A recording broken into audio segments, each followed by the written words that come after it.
Well, good morning, everybody. Thank you for joining us. As some of you might know, I'm Tony from Mercy Health Family Medicine, located in Perrysburg. And as we do the third Wednesday of each month, give a talk on a different medical topic. Today, as I mentioned, we have Sarah from the University of Toledo as a pharmacy student, who's going to be talking about cold and flu season. And this is the perfect time to be giving this talk because we're starting to see a little bit of that, as well as things mixed in with COVID. But she's going to talk a little bit about the difference between cold and flu, and the importance about getting your flu shot, and then we'll open it up for any questions in the event that you have any questions related to COVID and as we're older, being asked to consider getting the pneumococcal vaccine and things like that. So I'm going to turn it over to her and we'll stick around in case you have any personal questions. All right, and at any point you guys have a question in the middle, please feel free to raise your hand. Maybe full active environment, so feel free to interrupt. So first we'll describe the difference between cold and flu. So the flu is it's an infection of the nose, throat, and lungs caused by the influenza virus. So symptoms normally include like a pretty high fever, headache, extreme tiredness, cough, you may get a sore throat, runny nose, muscle aches. Symptoms and their severity normally depend on the person. People's bodies just react differently to viruses. So you may get some of these, you may get all of them. Just kind of depends.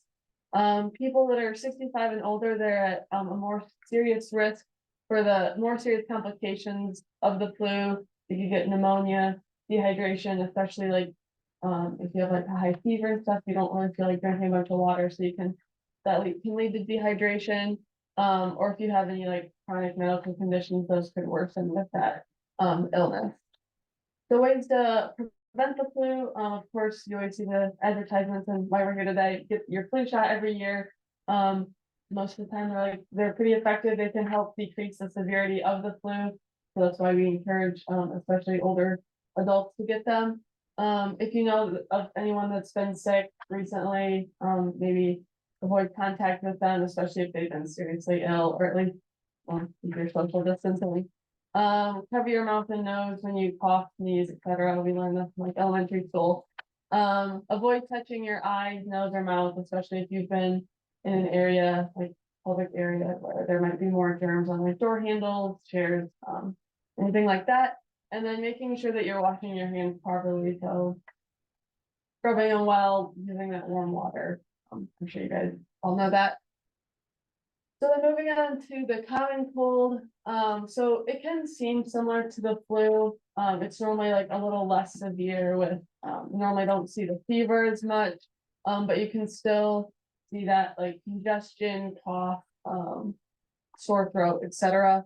The main cause of it's just caused by a different virus than the flu. So that's why our bodies react slightly different to it. And like I said, the complications are normally less common. Very good. So then,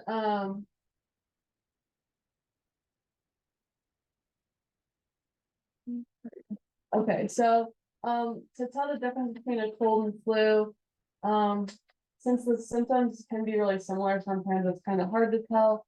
But there are some tests that you can get, or the flu test that you can, and you can test positive out of the flu. And you can also go to the doctor just to see if you have any other complications that would determine whether you have the flu or not.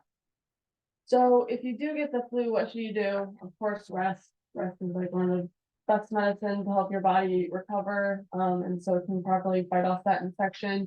Stay hydrated. Your body's mostly water, so of course it needs water to help stay healthy and fight off that infection. Avoid alcohol use and tobacco. If where you're living, like, you know, the air gets real dry in the winter. So keeping that air nice and humid can help with, you know, especially like nasal symptoms, and if you're having a cough or anything like that. This is especially useful, like if you have a sore throat, you can gargle like salt water just to help relieve some of that throat pain, and using a saline nasal spray can help like keep your nasal pathways moisturized as well. And then there are some medications that if you, with the cold and flu, that you can be prescribed, or you can buy them over the counter that your doctor can mention to you. So on the back of the paper, there's just a brief description of all these. So some pain relievers like Tylenol or Motrin, especially if you have a fever, Tylenol works really well with that. Or if you're having more so like body aches, ibuprofen is good for that. Antitussive, which is helps stop coughing. Yeah. It's called dextromethorphan, or if you see on the end of like any medication, say like DM, that's to help alleviate that cough. You also have an expectorant, so if you're having more of like a productive cough, it can help bring up that phlegm to help your body eliminate that quickly. And then a decongestant, so we have our Sudafed, which is actually behind the counter, but it's a good relief for if you're having like any congestion. And then nasal sprays like Flonase, Rhinocort, also not listed on this as Afrin. Those are all good for alleviating any like nasal decongestant. I really scroll down. She's forgot to copy the back side of it, so that's what she's doing right now. So then this is just kind of like an overview of the symptoms that show up, and then cold versus flu.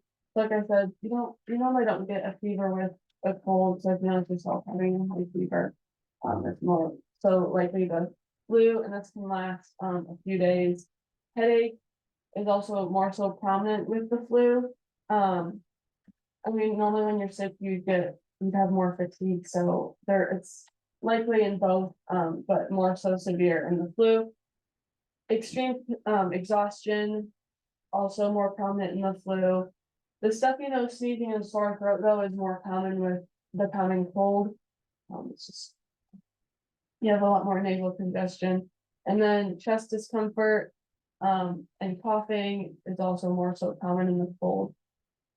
So some complications with these, the complications with the flu are more severe, like I mentioned earlier. So the bronchitis, pneumonia, which can be life-threatening for certain people, especially if you have other like comorbid conditions, or if you're just in general like a less healthy person. But the complications of a cold are just more so like severe congestion, earache, just because of that pressure that gets built up with the congestion. With the cold, there's not any like specific prevention. Obviously, if you know someone that's been sick, maybe keep your distance. I wouldn't like share a drink with them, or don't avoid like close contact with them. And with the prevention for the flu is the annual vaccine. There are some antiviral drugs that they can prescribe.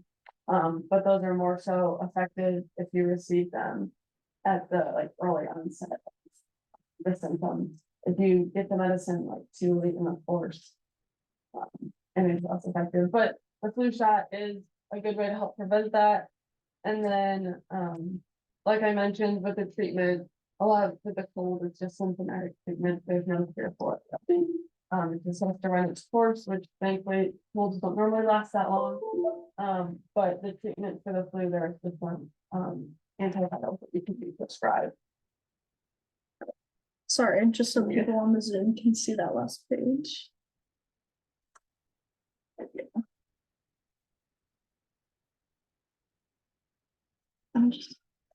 So with that, go ahead.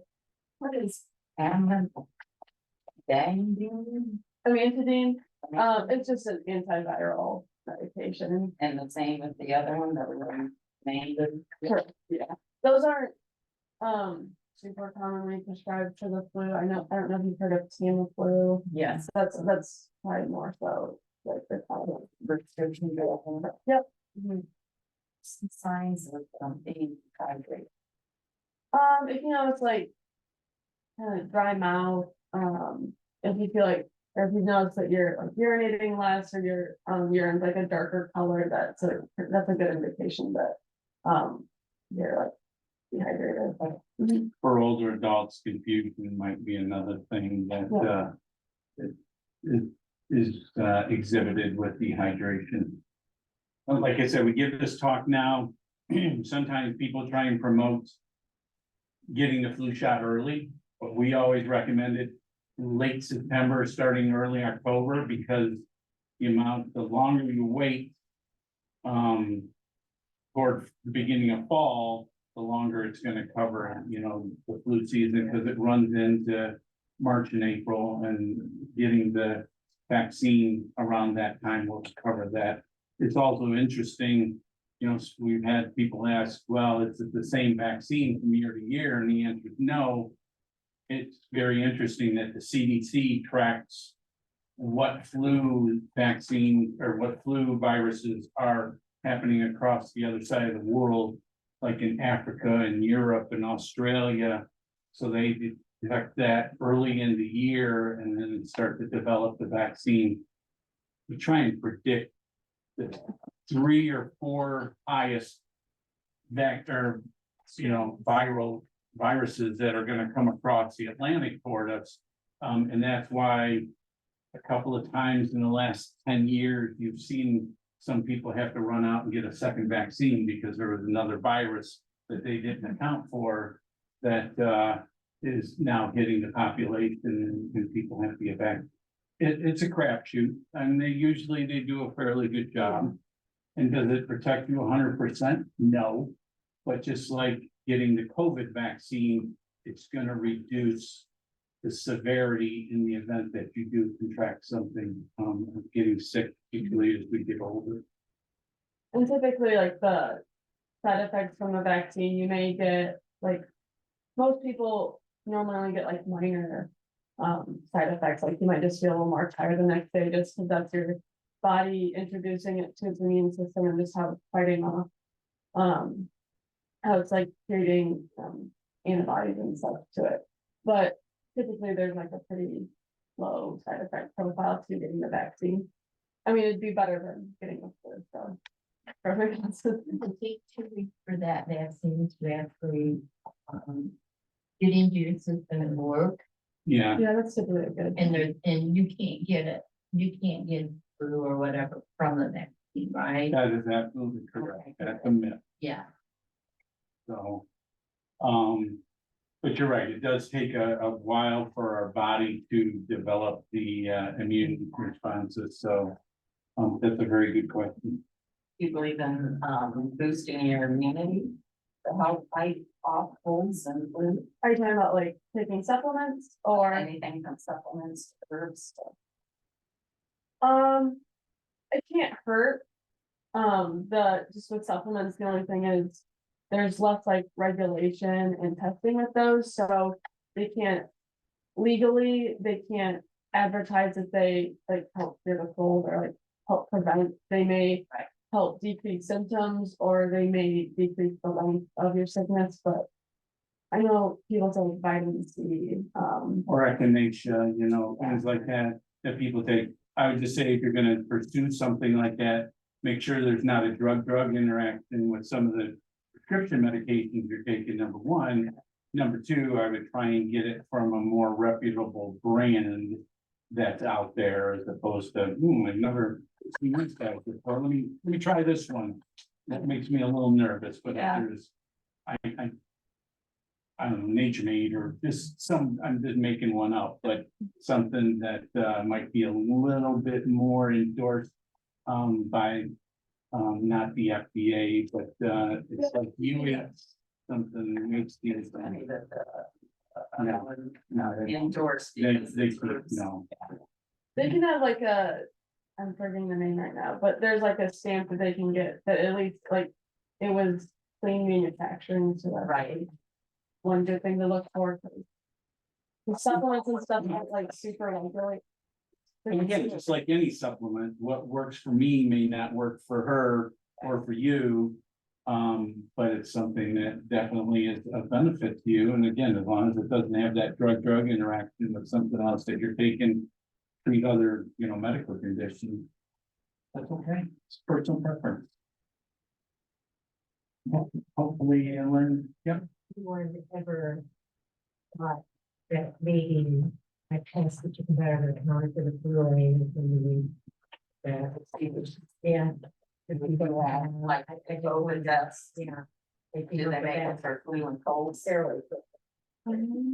They've actually thought about it, they've actually tested it. But the reliability is something that you have to think about, and just like with home COVID tests, which are now nice, it doesn't allow.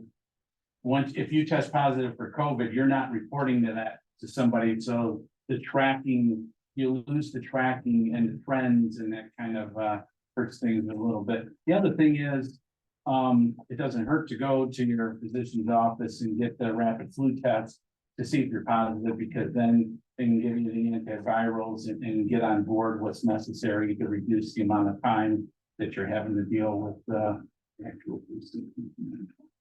That has, let's say you go to your doctor or the emergency room, that's reported to the health department or. They just report that there was a positive test, don't give names or anything, Yeah. just so we can track trends. Because if you are ever watching the nightly news, the local news and that, they'll say, oh, the reports of flu cases are up in the county. That's all the result of positive tests being reported to the Wood County Health Department, or you know, they don't say that they were specifically. Yeah. Chasing typhoid, Yeah, so, they don't use names No. or something. no, it's all strictly, they're just looking at. Next month.